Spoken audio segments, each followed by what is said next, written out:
오늘부로 계약 종료입니다. 상부 결정사항이니 이 제기는 의미 없습니다. 1시간 안에 짐을 정리하고 보안카드를 반납하세요. 알겠습니다. 제 물건들 정리할게요.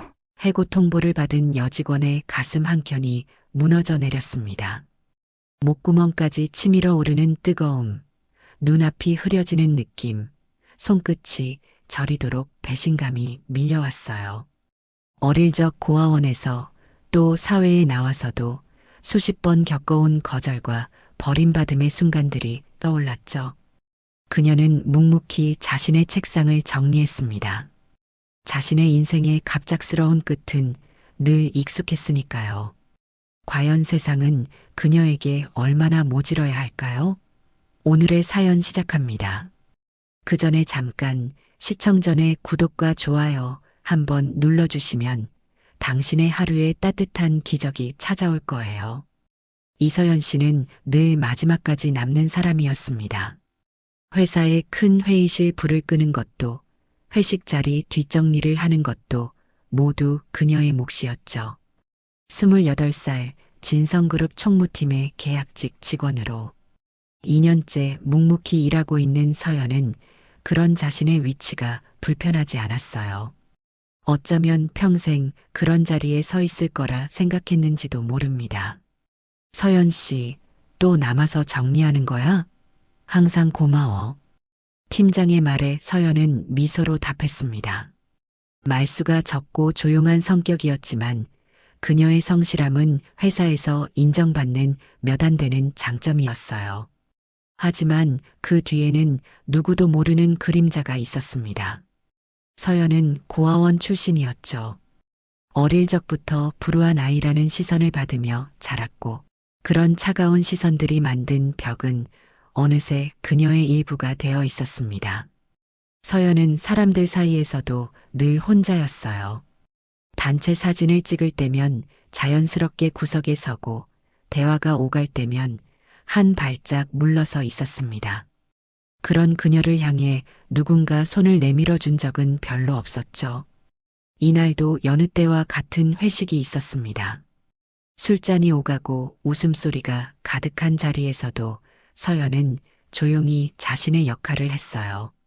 모든 정리를 마치고 가게를 나서니 갑자기 거센 눈보라가 몰아치고 있었습니다. 서울의 겨울밤은 유난히 춥고 어두웠죠. 다들 조심해서 들어가요. 택시 잡기 힘들겠는데.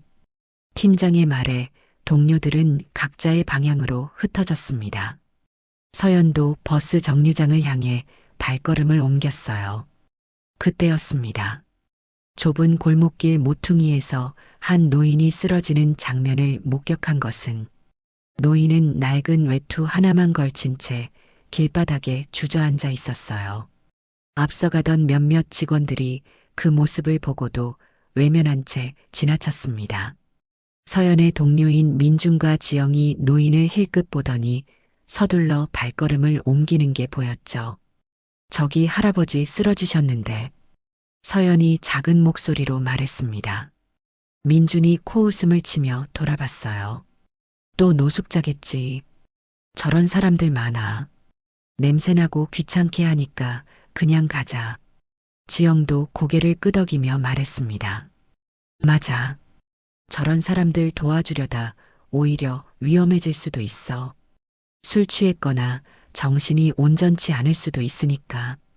본인이 선택한 실패자 인생이야. 일도 안 하고 술이나 마시다 이 꼴 된 거겠지. 도와봤자 내일도 또 이럴 텐데 뭐. 민준이 서연의 팔을 잡아당기며 냉소적으로 내뱉었습니다.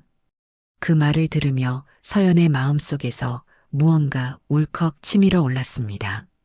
어린 시절 자신도 많은 사람들에게 그렇게 외면당했던 기억이 떠올랐어요. 늘 조용하고 수능적이던 서연이지만 이번만큼은 그럴 수 없었습니다. 먼저 가세요. 저는 도와드려야 할 것 같아요. 눈보라를 뚫고 노인에게 다가간 서연은 주머니 속 핫팩을 꺼내 노인의 손에 쥐어주었습니다. 그리고 자신의 외투를 벗어 덮어주고 맨손으로 노인을 부축했죠. 떨리는 노인의 손은 얼음장처럼 차가웠어요. 할아버지, 괜찮으세요? 병원에 모셔다 드릴게요. 노인은 희미한 눈빛으로 서연을 바라봤습니다. 그 눈동자는 깊고 맑았지만 어딘가 슬픔이 서려 있었죠. 노인의 얼굴은 주름으로 가득했고 수염은 하얗게 서리가 내린 것처럼 보였어요. 하지만 그의 옷은 생각보다 깔끔했고 손은 거칠지만 정갈했습니다. 고맙소. 노인의 목소리는 바람에 날려 거의 들리지 않았어요. 서연은 서둘러 택시를 잡았습니다. 택시기사가 노인을 태우길 꺼리는 기색을 보이자 서연은 평소에 없던 단호함으로 말했죠. 이분은 제 할아버지세요. 가까운 병원으로 빨리 가주세요. 택시 안 서연은 노인의 몸을 감싸며 그의 차가운 손을 자신의 두 손으로 꼭 잡았습니다. 서연은 이상하게도 이 낯선 노인에게서 묘한 친밀감을 느꼈어요. 마치 오래전부터 알고 있었던 것 같은 설명할 수 없는 인연의 끈 같은 것이었습니다. 서연이 노인을 데리고 도착한 곳은 근처 종합병원 응급실이었습니다. 유리문이 활짝 열리고 따뜻한 온기가 두 사람을 감쌌죠. 서연은 노인을 부축한 채 접수대로 다가갔어요. 이분이 길에서 쓰러져 계셨어요. 빨리 진찰 좀 부탁드립니다. 간호사는 컴퓨터 화면에서 눈을 떼지 않은 채 무심하게 물었습니다. 환자분 인적사항이랑 보호자 정보 알려주세요. 저 모르겠어요. 제가 길에서 우연히 만났거든요. 그제야 간호사가 고개를 들어 서연과 노인을 번갈아 쳐다봤습니다. 그 시선에는 의심과 귀찮음이 묻어났어요. 보호자가 없으면 입원 수속도 어렵고 치료비 문제도 있습니다. 신원 확인이 안 되면 경찰에 신고해야 할 수도 있고요. 서연은 잠시 망설였습니다. 지갑을 열어보니 현금 달랑 3만 원이 전부였어요. 월급날까지 일주일이나 남았는데 이마저도 써버리면 당장 내일 점심값도 없었습니다. 하지만 그 순간 노인의 떨리는 손이 서연의 팔을 꽉 붙잡았습니다. 그 손길에서 간절함이 느껴졌죠. 제가 보호자가 되겠습니다. 우선 진찰부터 해주세요. 서연의 목소리는 평소보다 단단했어요. 간호사는 한숨을 내쉬며 접수를 시작했습니다. 성결제 하셔야 하는데 서연은 망설임 없이 고아원 시절 친구인 미나에게 전화를 걸었습니다. 한밤중이었지만 미나는 곧바로 전화를 받았어요. 미나야, 미안한데 50만 원만 빌려줄 수 있어? 내일 월급 받으면 바로 갚을게. 서연은 상황을 간략히 설명했고 미나는 곧바로 돈을 보내주었습니다. 노인이 저체온증과 탈수 증세로 입원해야 한다는 의사의 말에 서연은 미나에게 받은 돈으로 입원비를 해결했죠. 이름도 모르는 노인을 위해 그렇게까지 할 필요 있었어? 그냥 119 불러서 맡기면 됐잖아. 다음 날 아침 전화기 너머로 미나가 물었습니다. 서연은 복도 의자에 앉아 깊은 한숨을 내쉬었어요. 우리가 이런 상황을 잘 알잖아. 미나야. 그 차가운 시선, 무관심한 태도. 내가 어떻게 이 할아버지를 그냥 외면할 수 있겠어? 나도 한때 그런 시선을 받으며 자랐는데. 미나는 잠시 침묵했다가 부드럽게 말했어요. 맞아. 넌 항상 그랬지. 남들이 외면하는 것에 손 내미는 사람. 서연은 응급실 의자에서 밤을 새웠어요. 간호사들이 오가는 소리, 멀리서 들려오는 의료기기 알람 소리, 그리고 노인의 고르지 않은 숨소리만이 그녀의 밤을 채웠습니다. 불편한 의자에서 고개를 숙인 채 서연은 문득 자신이 한 번도 누군가를 이렇게 걱정해 본 적이 없다는 사실을 깨달았어요. 고아였던 나는 한 번도 누군가의 걱정 속에 있었던 적이 없었다. 그런데 난 왜 이 낯선 노인이 걱정되는 걸까? 새벽녘 노인이 깨어났습니다. 희미한 형광등 불빛 아래 노인은 자신을 지키고 있는 서연을 발견했죠. 그는 어젯밤보다 맑은 눈으로 서연을 바라봤어요. 어떻게 여기까지 제가 데려왔어요. 괜찮으세요, 할아버지? 노인은 천천히 고개를 끄덕였습니다. 당신 이름이 이서연이에요. 저는 그냥 지나가는 사람이었을 뿐인데요. 노인의 눈에 잠시 놀란 기색이 스쳐 지나갔어요. 하지만 서연은 그것을 알아채지 못했습니다. 노인은 이내 지친 듯 눈을 감았죠. 내 이름은 장석진이요. 이름을 남긴 채 노인은 다시 잠들었습니다. 서연은 그 이름을 마음에 새기며 노인의 손을 가만히 잡았어요. 누군가를 이렇게 돌본다는 것이 어떤 의미인지 그녀는 처음으로 느끼고 있었습니다. 아침이 밝았을 때 서연은 상태가 호전된 노인에게 자신이 회사에 가야 한다고 말했어요. 퇴원하시면 연락 주세요. 제 번호 남겨둘게요. 노인은 무언가 말하려는 듯 했지만 서연은 시간에 쫓겨 병실을 나섰습니다. 평소보다 피곤한 몸으로 출근한 서연을 기다리고 있는 것은 예상치 못한 소식이었죠. 팀장은 감정 없는 표정으로 서연을 사무실 구석으로 불렀어요. 서연 씨, 오늘부로 계약 종료입니다. 상부 결정 사항이니 이의 제기는 의미 없습니다. 1시간 안에 짐을 정리하고 보안카드를 반납하세요.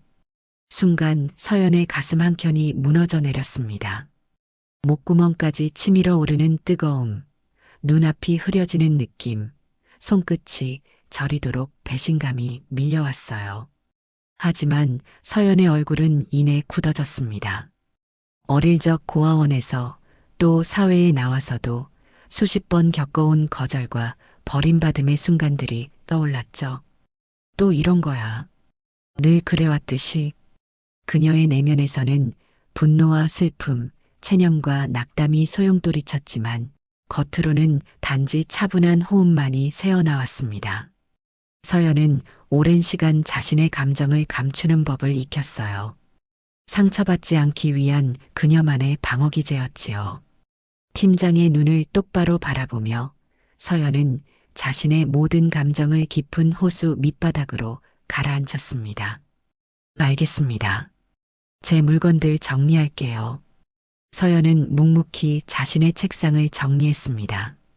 작은 컵, 몇 권의 책, 작은 가습기. 자신의 흔적을 모두 지우는 일은 그리 오래 걸리지 않았어요. 자신의 인생의 갑작스러운 끝은 늘 익숙했으니까요. 서연은 웃지도 울지도 않았습니다. 동료들의 어색한 인사를 받으며 담담하게 회사를 나섰어요. 눈보라는 그쳤지만 세상은 여전히 차가웠습니다. 하지만 서연의 마음 한구석에는 이상하게도 따뜻함이 남아 있었어요. 그것은 어젯밤 낯선 노인의 손을 잡았던 기억 때문이었을까요? 처음부터 오래 머물 자리는 아니었어. 사람들은 나를 기억하지 않을 테니까. 서연은 마지막으로 자신의 책상을 돌아보며 중얼거렸습니다. 하지만 그녀는 알지 못했어요. 자신이 어젯밤에 도와준 그 노인이 앞으로 그녀의 인생을 완전히 바꿔놓을 사람이라는 것을 말입니다. 일주일이 지났습니다. 서연은 새로운 일자리를 구하는 것보다 먼저 그날 만났던 노인을 다시 찾아갔어요. 하지만 병원에서는 노인이 이미 퇴원했다는 소식만 전해 들었습니다. 간호사는 누군가가 노인을 모시러 왔다고 했지만 자세한 정보는 알려주지 않았어요. 연락처라도 남겨두셨다면 좋았을 텐데요. 서연은 병원을 나서며 한숨을 내쉬었습니다. 그날 밤 이후로 서연의 마음 한구석에는 이상한 빈자리가 생겼어요. 마치 오랫동안 알아왔던 사람을 잃어버린 것 같은 기분이었죠. 이런 감정이 낯설었습니다. 그렇게 며칠이 더 흘렀어요. 서연은 고아원을 찾아갔습니다. 그녀가 자랐던 희망의 집은 작지만 따뜻한 곳이었죠. 서연은 월급날마다 조금씩 모아둔 돈으로 과자와 장난감을 사들고 방문했어요. 아이들이 자신처럼 외로움을 느끼지 않았으면 하는 마음에서였습니다. 서연아, 오랜만이구나. 요즘은 어떻게 지내? 원장 선생님의 물음에 서연은 작게 웃으며 대답했어요. 회사 그만두고 새 일자리 알아보는 중이에요. 그랬구나. 넌 항상 꿋꿋하게 이겨내더라. 원장 선생님은 서연의 어깨를 토닥여 주었습니다. 너 같은 아이가 더 행복했으면 좋겠는데. 아이들과 놀아주고 저녁까지 함께한 서연은 고아원을 나서며 문득 하늘을 올려다보았어요. 겨울의 마지막 별들이 차갑게 빛나고 있었습니다. 그때였어요. 검은 세단 한 대가 고아원 앞에 멈춰 서는 것이. 창문이 내려가고 중년의 남성이 서연을 바라보았습니다. 그는 자신을 장 회장의 비서 김정우라고 소개하며 회장님이 눈보라, 속 은인을 만나고 싶어 한다고 전했어요. 서연은 그 말을 듣고 당황했습니다. 비서는 진성그룹 회장님이 지난주 눈보라 속에서 도움을 받은 은인을 찾고 있다고 설명했죠. 서연의 머릿속에 그날 밤의 기억이 스쳐 지나갔습니다. 장석진. 설마 그분이? 망설임 끝에 서연은 차에 올랐어요. 도심을 벗어나 한적한 주택가로 들어서자 웅장한 대저택이 모습을 드러냈습니다. 서연은 차 창문 너머로 보이는 풍경에 입을 다물지 못했어요. 그날 밤 만났던 노인이 이런 곳에 산다니 도저히 믿기지 않았습니다. 비서의 안내를 받아 거실로 들어서자 넓은 공간 가운데 한 노인이 앉아 있었어요. 그날 밤 병원에서 만났던 바로 그 노인, 장석진이었습니다. 하지만 초라했던 모습과는 달리 지금의 그는 위험이 느껴지는 정장 차림이었어요. 드디어 만나는군. 이서연 양. 장 회장의 목소리는 그날 밤보다 훨씬 또렷했습니다. 서연은 혼란스러운 눈빛으로 노인을 바라봤어요. 할아버지. 아니, 회장님이 그날 밤에. 장 회장은 고개를 끄덕였습니다. 그날 밤 눈보라 속에서 나를 구해준 은인이 바로 자네였구먼. 서연은 자리에 앉으라는 권유를 받고 조심스럽게 소파에 몸을 맡겼어요. 비서가 따뜻한 차를 내오자 장 회장은 이야기를 시작했습니다. 내가 그날 밤 그런 모습으로 거리를 걷고 있었던 이유가 궁금하겠지? 서연은 고개를 끄덕였어요. 그날은 내 아내의 기일이었네. 34살에 만나 60년을 함께했던 사람이지. 장 회장의 눈에는 그리움이 깃들었습니다. 그는 천천히 이야기를 이어갔어요. 우리가 처음 만났던 그 골목을 찾아갔던 거라네. 내가 가난한 대학생이었을 때 그녀에게 처음으로 떡볶이를 사주었던 그 자리. 해마다 그날이면 혼자 찾아가 걷곤 했지. 서연은 그제야 이해했습니다. 왜 그날 밤 노인이 초라한 옷차림으로 그 좁은 골목에 있었는지. 그것은 사랑하는 사람을 향한 그리움의 순례였던 거예요. 근데 갑자기 눈보라가 심해졌고 내 나이 많은 몸이 버티지 못했네. 쓰러졌을 때 모두가 나를 지나쳤지만 자네만은 달랐어. 장 회장은 서연의 눈을 똑바로 바라보며 말했습니다. 다들 나를 노숙자라며 외면했지만 자네 혼자만이 그저 도움이 필요한 평범한 노인으로 바라봐 주었지. 그 따뜻한 시선이 내 마음을 어루만졌다네.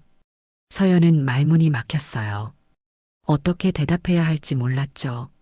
장 회장은 이내 진성그룹에서 서연이 해고된 사실도 알고 있다고 털어놓았습니다. 병원에서 깨어난 후 서연의 이름을 알게 되어 조사를 했다는 것이었죠. 서연은 놀란 눈빛을 감추지 못했어요.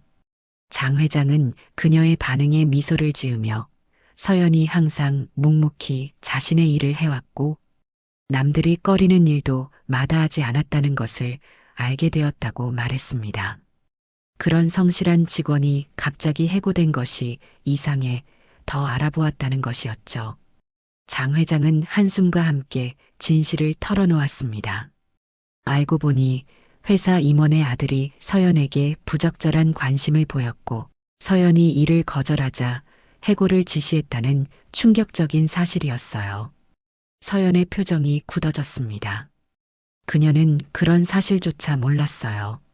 단지 묵묵히 받아들였을 뿐이었죠.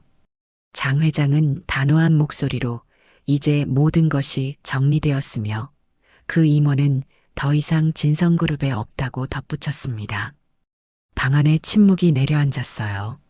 서연은 무릎 위에 놓인 자신의 손을 물끄러미 바라보았습니다. 갑작스러운 상황에 어떻게 반응해야 할지 혼란스러웠죠. 이서연 양. 장 회장이 다시 입을 열었습니다. 내게는 자식이 없다네. 오랫동안 가족이라고 부를 수 있는 사람이 없었어. 하지만 그날 밤 자네가 내게 보여준 따뜻함은 내가 오래전에 잊고 있었던 것을 떠올리게 했지. 장 회장의 눈가가 붉어졌어요. 그는 흔들리는 목소리로 계속했습니다. 모든 걸 이룬 나는 정작 돌아갈 가족이 없었네. 그런데 자네는 이름도 모르는 나를 끌어안아 주었지. 서연의 눈시울도 뜨거워졌습니다. 장 회장의 말에 담긴 외로움이 고스란히 전해져 왔어요. 그것은 서연 자신도 평생 안고 살았던 감정이었으니까요. 직원이 아니라 내 가족이 되어주면 어떻겠나? 장 회장의 말에 서연은 귀를 의심했습니다. 넓은 거실에 흐르던 정적이 깨지고 시간이 멈춘 것 같았어요. 서연은 자신이 제대로 들은 것인지 확신할 수 없었습니다. 그저 입술만 달싹일 뿐 어떤 말도 나오지 않았죠. 그녀의 눈동자가 불안하게 흔들렸고 손끝은 미세하게 떨리기 시작했어요. 장 회장은 따뜻한 미소로 고개를 끄덕였어요. 그의 주름진 얼굴에는 기대와 설렘 그리고 약간의 두려움이 엿보였습니다. 평생을 정상에서 결정을 내려온 사람의 눈빛이 어린아이처럼 간절해졌죠. 그는 천천히 서연을 향해 한 걸음 다가섰고 그의 목소리에는 숨길 수 없는 떨림이 묻어났습니다. 서연은 어쩔 줄 몰라 하며 자리에서 일어났습니다. 창밖으로 눈이 다시 내리기 시작했어요. 마치 그날 밤처럼 세상은 하얗게 변해가고 있었습니다. 흰 눈송이들이 유리창에 부딪히는 모습이 서연의 혼란스러운 마음과 겹쳐 보였어요. 한평생 가족이라는 것을 꿈꿔왔지만 정작 그것이 눈앞에 다가오자 도망치고 싶은 마음이 컸습니다. 장 회장은 천천히 일어나 서연에게 다가왔습니다. 그의 걸음걸이는 불안정했지만 눈빛만은 또렷했어요. 그는 서연의 떨리는 어깨에 조심스럽게 손을 얹었고 그 순간 서연은 이상하게도 안정감을 느꼈습니다. 마치 오래전부터 기다려왔던 아버지의 손길 같았어요. 며칠 후 서연은 고아원 원장 선생님을 찾아갔습니다. 아이들이 낮잠을 자는 시간, 조용한 사무실에서 두 사람은 마주 앉았어요. 창밖으로는 따스한 햇살이 비치고 있었고 멀리서 아이들의 자는 숨소리가 희미하게 들렸습니다. 서연은 컵에 담긴 따뜻한 차를 바라보며 복잡한 심정을 털어놓았어요. 가족은 피가 아니라 마음으로 맺는 거란다. 원장 선생님의 말에 서연의 눈시울이 붉어졌습니다. 어린 시절부터 그녀에게 가족의 의미를 가르쳐준 분이었기에 그 말은 더욱 깊이 와닿았어요. 원장 선생님은 서연의 손을 꼭 잡아주었고 그 온기가 서연의 마음속 얼음을 서서히 녹이는 듯 했습니다. 그날 밤 서연은 오랜만에 일기를 썼습니다. 고아원 시절부터 써오던 오래된 일기장에 그녀는 자신의 마음을 정리했어요. 낡은 표지의 일기장은 그녀 인생의 모든 고독과 아픔, 그리고 작은 기쁨들을 담고 있었죠. 펜을 쥔 그녀의 손은 미세하게 떨렸지만 마음만은 점점 단단해지고 있었습니다. 법적 절차는 생각보다 빠르게 진행되었어요. 입양 동의서에 서명하는 순간 서연의 손은 떨렸습니다. 이서연에서 장서연으로 개명하는 서류를 작성하며 그녀는 자신의 인생이 완전히 새로운 방향으로 나아가고 있음을 실감했죠. 새로운 이름을 받아든 그 순간 서연은 묘한 해방감과 동시에 무거운 책임감을 느꼈어요. 진성그룹 본사에서는 공식 발표가 있었습니다. 넓은 대강당에 모인 임직원들 앞에서 서연은 긴장된 표정으로 서 있었어요. 수백 쌍의 눈이 그녀를 향해 있었고 그 중에는 예전에 그녀를 무시했던 사람들도 있었습니다. 하지만 서연의 표정은 담담했어요. 이제는 그런 시선에 흔들리지 않을 만큼 강해졌으니까요. 처음으로 누군가의 딸이라는 말을 들었다. 나도 이제 누군가의 가족이다. 서연은 마음속으로 중얼거렸습니다. 그것은 기쁨이자 새로운 시작이었어요. 사회공헌 이사라는 직책은 서연에게 딱 맞는 옷이었습니다. 그녀는 고아원 지원 프로그램, 노숙자 재활센터, 어르신 복지시설 등 소외된 이들을 위한 프로젝트를 하나씩 시작했어요.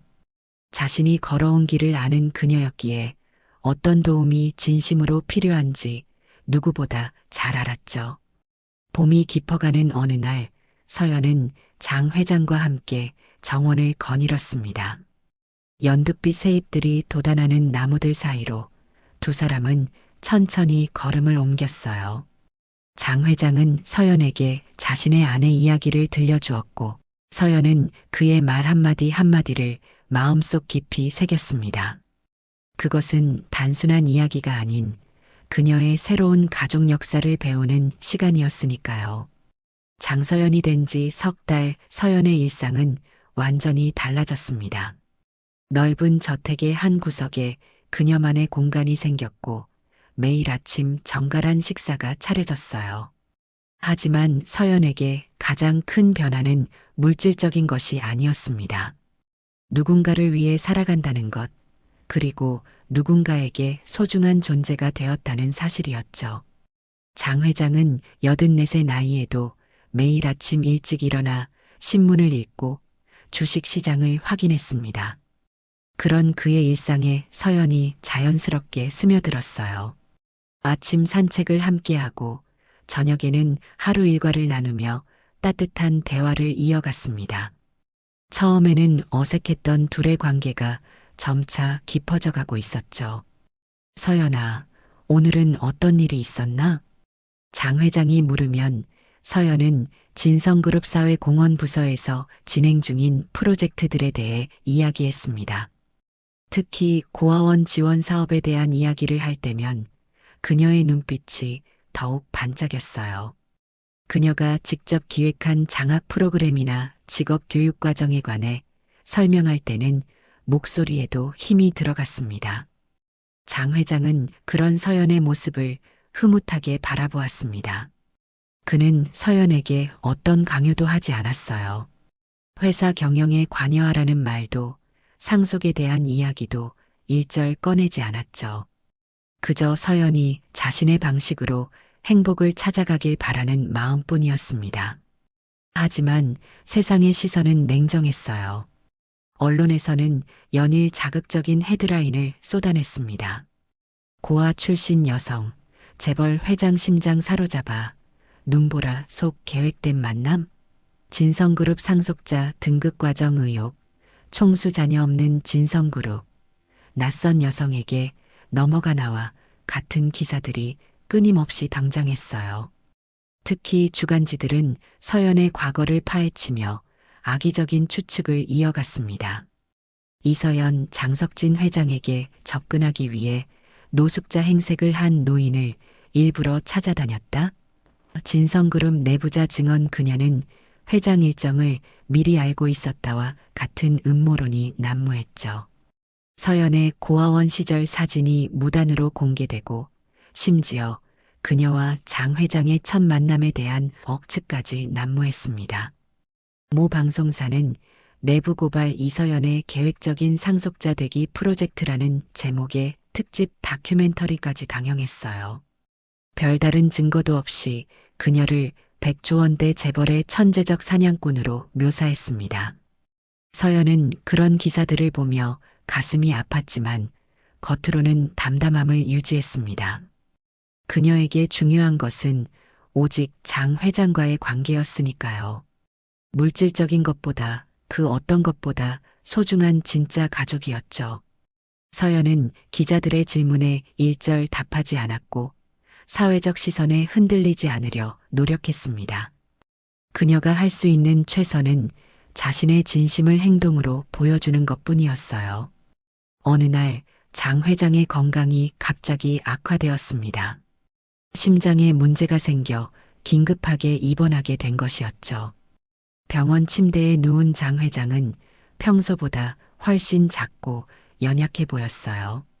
흰 병원 가운을 입은 그의 모습은 서연이 처음 만났을 때의 모습을 떠올리게 했습니다. 서연은 그의 곁을 한시도 떠나지 않고 지켰습니다.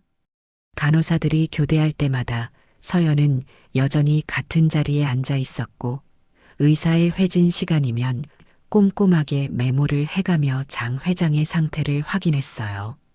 병원 로비에서는 기자들이 서성이며 장 회장의 상태와 서연의 동향을 취재하려 했습니다. 심지어 몇몇 주간지는 위독한 회장님, 젊은 양녀는 유원장만 기다리나? 라는 잔인한 제목의 기사를 게재하기도 했어요. 하지만 서연은 이런 억측에 전혀 개의치 않았습니다. 그녀의 온 신경은 오직 장 회장의 건강에만 집중되어 있었으니까요. 그래, 내 딸이지. 혈연보다 더 진한 인연으로 맺어진 내 딸이야. 서연의 눈가가 붉어졌습니다. 그것은 처음으로 다른 사람들 앞에서 장 회장이 그녀를 딸이라고 인정한 순간이었어요. 그녀의 가슴은 따뜻함으로 가득 찼습니다. 간호사는 미소를 지으며 고개를 끄덕였고 복도에서 기다리던 비서들도 이 광경을 지켜보고 있었습니다. 서연은 생각했어요. 진정한 가족이란 서로를 지켜주는 사람들이 아닐까? 병원에 입원한 지 2주째 장 회장의 상태는 점차 안정을 찾아갔어요. 의사들도 놀라는 회복세였습니다. 매일 잠깐씩 복도를 걸을 수 있게 되었고 식욕도 점차 돌아왔죠. 서연은 장 회장이 좋아하는 음식을 집에서 직접 준비해 가져왔습니다. 병원 음식에 식상해 하던 장 회장의 얼굴에 웃음꽃이 피었어요. 퇴원 후 장 회장은 서연과 함께 바닷가로 휴양을 떠났습니다. 찬란한 햇살 아래 두 사람은 모래사장을 천천히 걸었어요.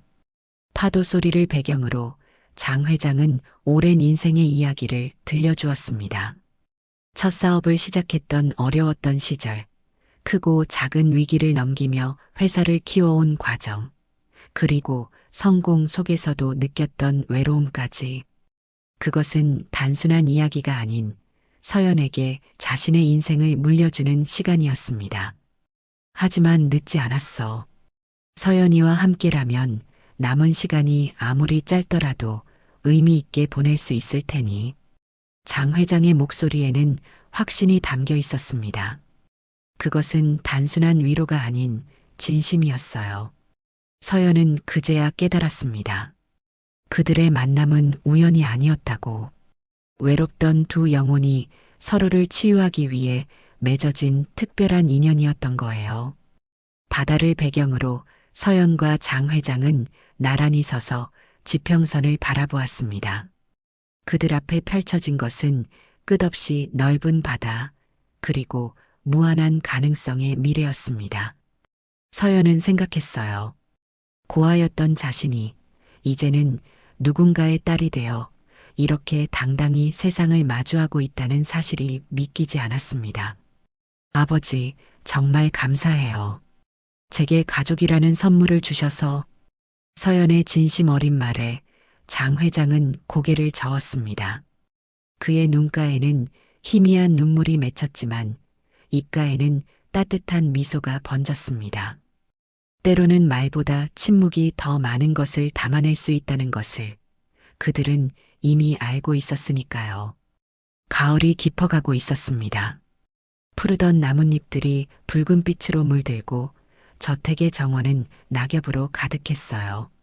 서연은 매일 아침 정원을 거닐며 이 계절의 변화를 온몸으로 느꼈습니다.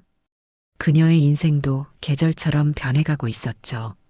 이사님, 오늘 오후에 중요한 미팅이 있습니다. 비서가 일정표를 건네며 말했어요. 서연은 고개를 끄덕이며 자료를 훑어보았습니다. 사회공헌 이사로서 그녀의 하루는 바쁘게 돌아갔어요. 특히 최근에는 제2의 희망의 집 프로젝트에 모든 열정을 쏟고 있었습니다. 서연이 직접 기획한 이 프로젝트는 보호 종료 청소년들을 위한 자립 지원 시설이었어요. 18살이 되면 고아원을 떠나야 하는 아이들에게 교육과 취업, 그리고 안정적인 주거 환경을 제공하는 것이 목표였습니다. 그녀 자신이 그 길을 걸어왔기에 누구보다 그들의 아픔과 필요를 잘 알고 있었죠. 한편 장 회장의 건강은 요양과 치료를 병행하며 조금씩 호전되고 있었습니다. 지난번 입원 이후 처방된 새로운 치료법이 효과를 보이기 시작한 것이었죠. 의사들조차 놀라워하는 회복세였어요. 서연은 매일 아침 저녁으로 장 회장의 약을 챙기고 식이요법을 철저히 지키도록 도왔습니다. 서연아, 내 덕분에 이 늙은이가 다시 기력을 찾는구먼. 장 회장은 식사를 마치며 웃음 지었어요. 이제는 아침 산책도 혼자 할 수 있을 것 같아. 서연은 그런 장 회장의 모습에 안도했습니다. 병상에 누워있던 그가 이제는 매일 조금씩 걸음수를 늘려가며 회복하는 모습이 감격스러웠어요. 특히 의사가 회장님의 의지력과 간병인의 정성이 만들어낸 기적이라고 말했을 때는 서연의 눈시울이 뜨거워졌습니다. 아버지, 절대 포기하면 안 돼요. 제가 또 혼자 남는 건 너무 무서우니까요. 어느 날 밤 장 회장의 상태가 잠시 악화되었을 때 서연이 흐느끼며 한 말이었어요. 그 말을 들은 장 회장은 서연의 손을 꼭 잡았습니다. 걱정 말거라. 내가 혼자 남지 않도록 내가 좀 더 버텨보마. 아직 자네에게 보여줄 것이 많으니까. 그 말 이후로 장 회장은 더욱 치료에 적극적으로 임했습니다. 의사가 권한 재활 운동도 빠짐없이 했고 식이요법도 철저히 지켰어요. 서연은 장 회장의 회복을 돕기 위해 전통 한방의학부터 최신 건강 트렌드까지 모든 정보를 수집했습니다. 두 사람은 함께 웃으며 건강식을 만들고 가벼운 요가도 배우기 시작했어요. 서연아, 내 서랍 3번째 칸을 열어보렴. 어느 아침 장 회장이 서연을 서재로 불러 말했어요. 서연이 서랍을 열자 오래된 편지 한 통이 보였습니다. 노란빛으로 바랜 편지지, 그리고 가늘고 정갈한 필체가 눈에 들어왔어요. 이건 어머님의 편지인가요? 장 회장은 고개를 끄덕였습니다. 내 아내가 세상을 떠나기 전 마지막으로 남긴 글이네. 자네에게 보여주고 싶었어. 서연은 조심스럽게 편지를 펼쳤습니다. 편지에는 장 회장에 대한 깊은 사랑과 함께하지 못한 시간에 대한 아쉬움이 담겨 있었어요. 그리고 마지막 문장이 서연의 마음을 울렸습니다. 당신이 혼자 남겨질까봐 가장 두렵습니다. 하지만 언젠가는 당신도 진정한 가족을 만나게 될 거라고 믿어요. 서연의 눈에서 눈물이 흘러내렸습니다. 마치 수십 년 전에 그 여인이 자신을 예견이라도 한 것 같은 기분이 들었어요. 장 회장은 서연의 손을 부드럽게 잡았습니다. 이제 나는 혼자가 아니야. 그리고 자네도 더 이상 혼자가 아니네. 우리가 서로에게 가족이 되었으니. 그 말에 서연은 고개를 끄덕였습니다. 이제 그녀의 삶에는 확고한 방향이 생겼어요. 여전히 언론의 시선은 냉정했고 회사 내부에서도 그녀를 향한 의구심의 눈초리가 있었지만 서연은 더 이상 흔들리지 않았습니다. 장 회장과 함께하는 시간은 그녀에게 큰 힘이 되었고 앞으로 펼쳐질 일들에 대한 용기도 주었습니다. 장 회장의 건강이 점차 호전되며 두 사람은 함께 기업의 미래에 대해 이야기하기 시작했습니다. 봄이 오면 새로운 시작을 할 준비가 되어 있었어요. 서연은 자신의 방에서 창밖을 바라보며 미소 지었습니다. 이제 그녀는 두려움 없이 내일을 맞이할 준비가 되어 있었습니다. 봄이 찾아왔습니다. 저택의 정원에는 새싹이 돋고 꽃들이 피어나기 시작했어요. 장 회장의 건강은 놀랍도록 호전되었고 서연과 함께하는 시간도 더욱 풍요로워졌습니다. 서연아, 오늘 중요한 행사가 있단다. 준비해 주겠니? 장 회장이 아침 식사를 하며 말했어요. 서연은 의아한 표정으로 고개를 끄덕였습니다. 그날 일정에 특별한 행사는 없었거든요. 오후 진성그룹 본사 대강당에는 많은 임직원들이 모였습니다. 긴장된 분위기 속에서 질문하는 눈빛들이 서로를 향했어요. 장 회장은 서연의 손을 잡고 천천히 단상에 올랐습니다. 그의 걸음은 이제 더 이상 불안하지 않았고 목소리도 힘이 넘쳤습니다. 여러분, 오늘 나는 중요한 결정을 발표하려 합니다. 앞으로 진성그룹을 이끌어갈 다음 회장으로 내 딸 장서연을 지명합니다. 회장실에 흐르는 짙은 침묵 속에서 서연은 놀란 눈으로 장 회장을 바라봤어요. 그는 확신에 찬 미소로 고개를 끄덕였습니다. 임직원들 사이에서는 작은 동요가 일었지만 장 회장의 위험 있는 태도 앞에 누구도 공개적인 반대를 표하지 못했습니다. 장 회장은 서연의 어깨에 손을 얹었습니다. 그 손길에는 깊은 신뢰와 확신이 담겨 있었어요. 서연은 갑작스러운 발표에 당황했지만 장 회장의 눈빛에서 진심을 읽을 수 있었습니다.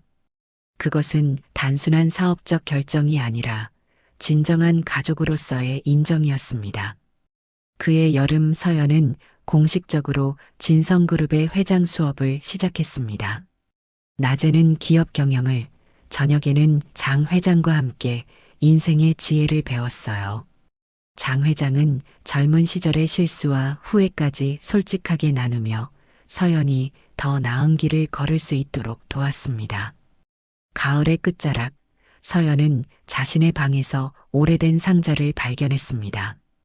그 안에는 장 회장이 남긴 또 하나의 편지가 있었어요. 서연아, 내게 마지막 봄이 찾아왔단다. 눈보라 속에서 내 마음의 눈까지 녹인 너는 내 전 재산보다 소중한 인연이었단다. 서연은 편지를 품에 안고 창가에 섰습니다. 미래는 여전히 불확실했지만 그녀는 더 이상 두렵지 않았어요. 그녀의 품에는 그날의 외투가 있었고 그 따뜻함은 영원히 그녀의 가슴에 남을 것이었으니까요. 세월이 흘러 서연은 진성그룹을 사회적 책임을 다하는 기업으로 성장시켰습니다. 희망의 집은 전국 각지에 세워졌고 수많은 아이들이 그곳에서 새로운 시작을 찾았어요. 장 회장은 90이 넘는 나이에도 서연의 곁을 지켜주었습니다. 때로는 엄격한 멘토로, 때로는 따뜻한 아버지로 그녀의 인생에 빛이 되어 주었죠. 누군가의 외면이 될 수 있었던 순간, 손을 내민 당신이 진짜 가족입니다. 진성재단의 슬로건이 된 이 문구는 서연과 장 회장이 함께 만들어낸 가장 아름다운 유산이었습니다. 작은 온정 하나가 한 사람의 마지막 삶을 구했고 또 다른 한 사람의 인생을 바꿨습니다. 눈보라 치던 그날 밤 우연히 시작된 인연은 이제 많은 이들에게 희망이 되었습니다. 혈연보다 깊은 인연으로 맺어진 서연과 장 회장의 이야기는 진정한 가족의 의미를 세상에 전하고 있었습니다. 이것이 눈보라 속에서 시작된 가장 따뜻한 봄의 이야기입니다. 오늘의 사연 어떻게 들으셨나요? 오늘의 사연이 여러분의 마음을 밝히는 작은 등불이 되었다면 감상 한마디 댓글로 부탁드립니다. 귀한 시간 내주셔서 감사합니다. 다음 영상 누르시기 전에 구독과 좋아요 한번 눌러주시면 오늘 행복과 행운이 가득한 하루가 되실 거예요. 오늘도 사연이 빛에 들러주셔서 감사합니다.